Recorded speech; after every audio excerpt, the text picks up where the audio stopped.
Il suffit de s'imaginer la scène, un combattant d'arts martiaux mixtes, donc le MMA, qui arrive au troisième round d'un combat pour le titre.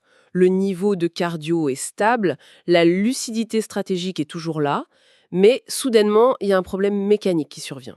Ouais, un problème majeur même. Les avant-bras de l'athlète sont tellement engorgés, tellement congestionnés en fait, qu'il devient physiquement impossible de fermer le poing. C'est ça. Impossible de maintenir une prise, et ce n'est pas un manque de volonté, hein. C'est vraiment un effondrement métabolique qui est totalement localisé. Absolument. Et résoudre ce problème précis, cette défaillance brutale du tissu musculaire, c'est un peu le saint graal de la médecine sportive moderne pour le coup. Exactement. Et c'est justement l'objet de notre décryptage d'aujourd'hui.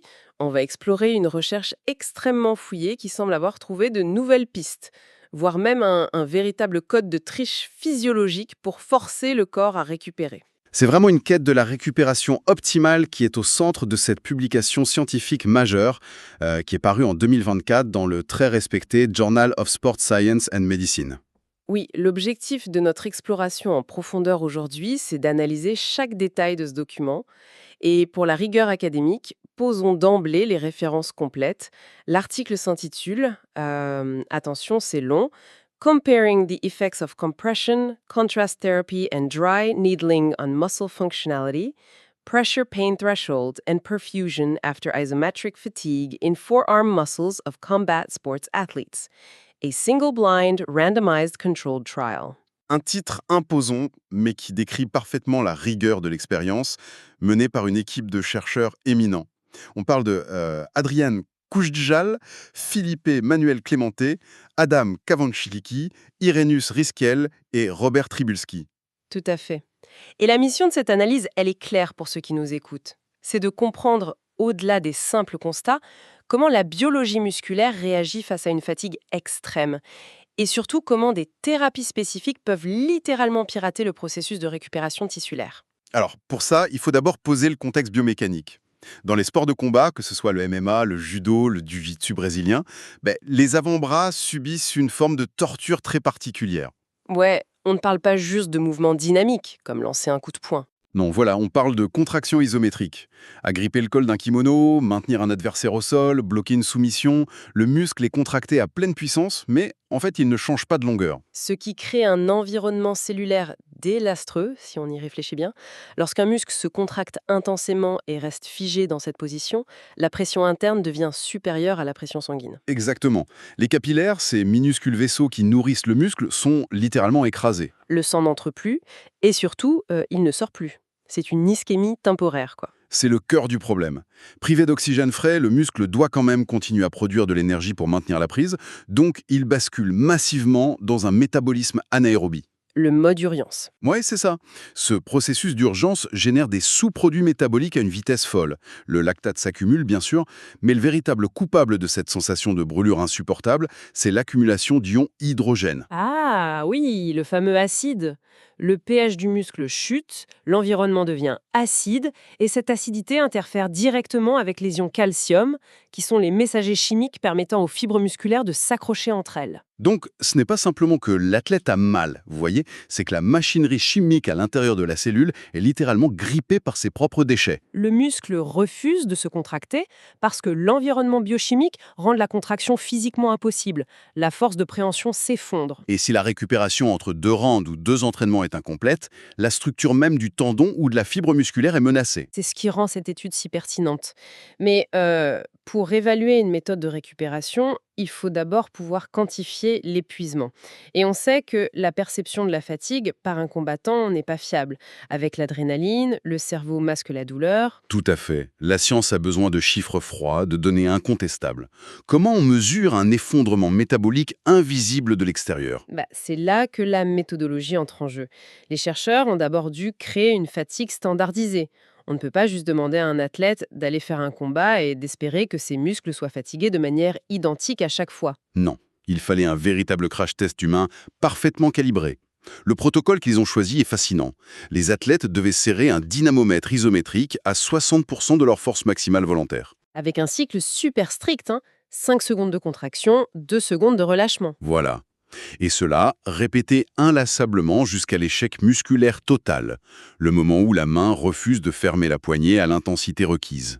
C'est vraiment une façon de soumettre le matériau humain à une contrainte systématique, exactement comme un ingénieur testerait la résistance d'un câble de suspension en fait. Ce protocole garantit que le muscle fléchisseur radial du carpe arrive à un état d'épuisement profond, reproductible et surtout comparable d'un sujet à l'autre. D'accord. Et une fois ce muscle fonctionnellement détruit, entre guillemets, les chercheurs ont traqué 4 variables. Les 2 premières sont assez classiques. La force isométrique maximale, appelée Fmax, mesurée avec ce même dynamomètre, et le seuil de douleur à la pression. Le PPT, oui, quantifié grâce à un algomètre. En gros, quelle force il reste et à partir de quelle pression le muscle devient douloureux au toucher. Voilà, des mesures fonctionnelles et sensorielles. Mais l'étude ne s'arrête pas là, et c'est ça qui la rend remarquable. Elle plonge dans le tissu lui-même pour mesurer la perfusion sanguine, ou PU, et la tension musculaire, ou MT. Ouais, et les outils utilisés pour ça méritent vraiment qu'on s'y attarde. Pour mesurer le flux sanguin profond sans ouvrir le bras, utiliser la débitométrie laser Doppler. C'est une idée brillante. Si on décortique le concept, c'est un peu comme utiliser un radar de police, mais pour les globules rouges, c'est ça, Ouais. hein? Le principe physique est complètement identique. Une sonde émet une lumière laser monochromatique qui pénètre les tissus jusqu'à une profondeur d'environ 2,5 mm. D'accord. Lorsque ce faisceau laser heurte des structures immobiles, comme le tissu conjonctif, la lumière rebondit avec la même fréquence. Mais lorsqu'il percute des globules rouges en mouvement dans la microcirculation, la fréquence du signal réfléchi change. L'effet Doppler, quoi. Le son de la sirène d'ambulance qui semble plus aigu quand elle approche et plus grave quand elle s'éloigne. Exactement. Ici, un photodétecteur analyse ce décalage de fréquence de la lumière, ce qui permet de calculer avec une précision redoutable la quantité et la vitesse du sang circulant, et ce, en temps réel. Donc une fenêtre directe sur le nettoyage métabolique du muscle. Et pour ce qui est de la tension musculaire globale, l'outil utilisé est le Myotent Pro. Au lieu de se fier à la palpation d'un kiné, qui reste un peu subjective, on confie la tâche à la micromécanique. C'est ça. L'appareil applique une prépression infime sur la peau, juste pour s'appuyer, puis il relâche une impulsion mécanique très précise de 0,4 newton pendant 15 millisecondes. Une sorte de pichenette microscopique sur le muscle, en somme. Ouais. Ensuite, l'appareil lit la façon dont le tissu oscille et dissipe cette énergie. Un muscle détendu va absorber l'onde doucement, tandis qu'un muscle crispé et fatigué va vibrer de manière beaucoup plus rigide. Ce sont des outils vraiment indispensables pour comprendre ce qui se passe sous la peau. Bon, maintenant que l'avant-bras de l'athlète est métaboliquement asphyxié et que la machinerie de mesure est en place, quelles sont les armes déployées pour forcer ce retour à la normale? L'étude oppose 2 interventions thérapeutiques fondamentalement différentes. D'un côté, on trouve la thérapie par contraste et compression, abrégée CT. Il s'agit d'une technologie qui combine la thermodynamique et la pression hydrostatique. Oui, le bras de l'athlète est soumis à un cycle alternant des froids extrêmes à 3 degrés Celsius, couplé à une forte pression de 75 mm de mercure et des chaleurs intenses à 45 degrés avec une pression plus douce. Si on visualise la physiologie derrière ça, c'est une véritable chasse d'eau métabolique. J'aime bien l'image. Le froid extrême provoque une vasoconstriction violente, les vaisseaux sanguins se contractent brutalement, ce qui, avec l'aide de la pression externe, expulse le sang vicié chargé d'ions hydrogène et de toxines hors du muscle. Puis la chaleur ouvre grand les vannes, la vasodilatation. Du sang frais, chargé d'oxygène et nutriments, s'engouffre dans la zone. On crée artificiellement une pompe vasculaire extrêmement puissante. C'est une approche globale, systémique, qui agit sur toute la loge musculaire de l'avant-bras. À l'opposé, la deuxième thérapie étudiée est le dry needling, ou la poncture kinésithérapique, abrégée DN. Là, c'est une approche de micro-précision. Le clinicien utilise des aiguilles stériles extrêmement fines, de 0,30 mm d'épaisseur, sans aucun médicament. Le but est d'insérer physiquement cette aiguille dans ce qu'on appelle les points de déclenchement, les fameux trigger points. Ces nœuds musculaires, oui. Quand l'avant-bras a été poussé à l'échec lors du crash test isométrique, certaines fibres musculaires se bloquent en position contractée. Les filaments d'actine et de myosine, qui glissent normalement les uns sur les autres, restent accrochés. C'est un microspasme permanent qui maintient une tension locale, empêche le sang de circuler et tire sur les tendons. Tout à fait. Et l'objectif de l'aiguille, c'est de provoquer une perturbation mécanique directe au cœur de ce spasme. En piquant la bande tendue, le système nerveux central réagit par un réflexe spinal. Ce qu'on appelle la réponse de contraction locale, ou LTR. C'est ça. Le muscle fait un bond, un spasme involontaire soudain, et ce réflexe force neurologiquement les fibres bloquées à relâcher leur emprise. C'est un bouton de réinitialisation pour le tissu myofacial. Donc, on a la pompe mécanique systémique contre le reset neurologique localisé. Mais il y a un aspect de cette étude qui exige une réflexion critique. Le monde du sport de haut niveau est rempli de superstitions. L'effet placebo y est d'une puissance colossale. Ah, ça c'est indéniable. Si un athlète est épuisé et qu'on le place dans une machine futuriste, ou qu'un expert en blouse blanche lui insère des aiguilles, le cerveau va sécréter des endorphines. Il va se sentir mieux, la perception de la douleur va chuter, indépendamment de toute réalité physiologique. Comment on peut avoir confiance dans ces résultats? C'est vraiment une objection fondamentale dans toute étude sur la douleur. Et c'est la raison pour laquelle ce protocole brille par son ingéniosité. L'étude est en simple aveugle, avec l'intégration de conditions simulées, appelées sham, pour créer un effet placebo contrôlé et mesurable. Le faux traitement, en gros. Mais comment faire croire à un athlète qu'on lui enfonce une aiguille dans le bras sans le faire? Eh bien, en utilisant une aiguille télescopique à bourron. L'illusion est parfaite. Ah, génial! Ouais, ce dispositif ressemble à une véritable aiguille d'acupuncture, mais il abrite un ressort interne. Lorsque le praticien appuie le dispositif contre la peau, au lieu de percer l'épiderme, l'aiguille factice se rétracte doucement dans son propre manche. Donc l'athlète ressent une pression ponctuelle très nette, son cerveau enregistre le geste, le rituel clinique est respecté de A à Z, mais il n'y a aucune pénétration tissulaire et donc aucun réflexe spinal déclenché. Le groupe de contrôle croit recevoir le dry needling, ce qui active toutes les voies neurochimiques de l'effet placebo, sans toucher à la biomécanique locale. Une tromperie scientifique vraiment brillante pour le bien des données. Et pour la machine de thérapie par contraste, on ne peut pas cacher une machine quand même. Non. Alors, les chercheurs ont placé le groupe de contrôle dans la véritable machine de compression, mais en neutralisant les paramètres. D'accord. Au lieu d'un choc thermique créant une pompe vasculaire, l'eau froide était réglée à un doux 15 degrés et l'eau chaude à une température corporelle neutre de 36 degrés. La compression pneumatique était réglée au minimum perceptif. Donc le compresseur fait du bruit, l'eau circule, le manchon serre très légèrement le bras, l'athlète est convaincu de recevoir le traitement de pointe, mais l'impact physiologique de vasoconstriction et vasodilatation est totalement absent. Exactement. Et en comparant les groupes recevant les vraies thérapies à ces groupes sous placebo, l'étude garantit que chaque pourcentage d'amélioration mesuré par le laser ou le dynamomètre provient d'un réel changement tissulaire, pas du pouvoir de l'esprit. Ça donne une crédibilité absolue au résultat de la confrontation. Et cette confrontation, c'est le point culminant de l'article. L'étude oppose l'approche isolée, donc faire seulement la machine ou seulement les aiguilles, à l'approche combinée, placer le bras dans la machine, puis traiter immédiatement les nœuds avec les aiguilles. Sur le papier, l'hypothèse est séduisante. Si la machine nettoie l'acide lactique et que l'aiguille relâche les spasmes nerveux, la combinaison devrait produire des résultats exceptionnels. La théorie du 1 plus 1 égale 3, la synergie absolue. Alors, est-ce que c'était le cas? Les mesures ont été prises immédiatement après l'effort, 5 minutes plus tard, puis 24 heures après. Et les résultats bruts offrent une véritable leçon de physiologie. C'est-à-dire? Si on observe la capacité de l'athlète à regagner de la force brute, la Fmax, et sa tolérance à la pression avant de ressentir de la douleur, le PPT, la combinaison des deux thérapies ne s'est pas du tout révélée plus efficace que l'utilisation d'une seule technique. Oh!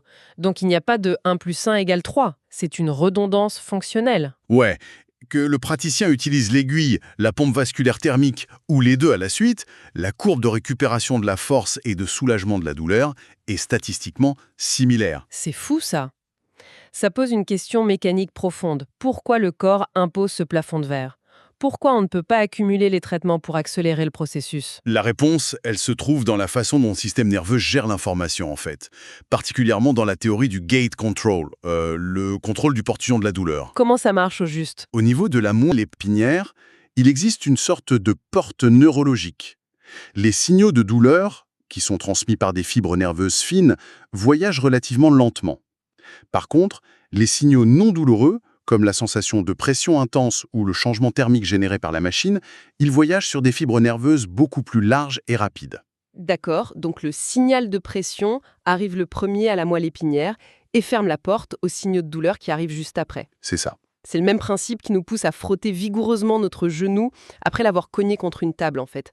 On inonde le réseau de signaux tactiles rapides pour bloquer le signal de la blessure. C'est le mécanisme exact. La machine de contraste ferme cette porte neurologique avec ses variations thermiques. Le dry needling ferme également cette porte en provoquant une surcharge sensorielle locale. Mais une fois que la porte de la douleur est fermée au niveau spinal, elle est fermée. Ajouter une deuxième thérapie ne peut pas fermer une porte davantage. Le soulagement de la douleur et la capacité à contracter le muscle atteignent un seuil de saturation neurologique très rapide. Voilà, c'est une limite physiologique. D'un point de vue clinique, pour les entraîneurs et les préparateurs physiques, c'est une information en or.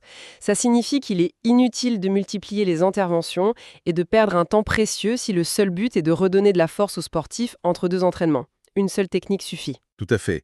Mais attention, il serait réducteur de s'arrêter là, car l'étude cache une anomalie chronologique fascinante, la fenêtre des 5 minutes. Ah oui, c'est ici que l'histoire prend une tournure inattendue. Ouais, l'exploration de la perfusion sanguine et de la tension tissulaire montre un comportement très différent.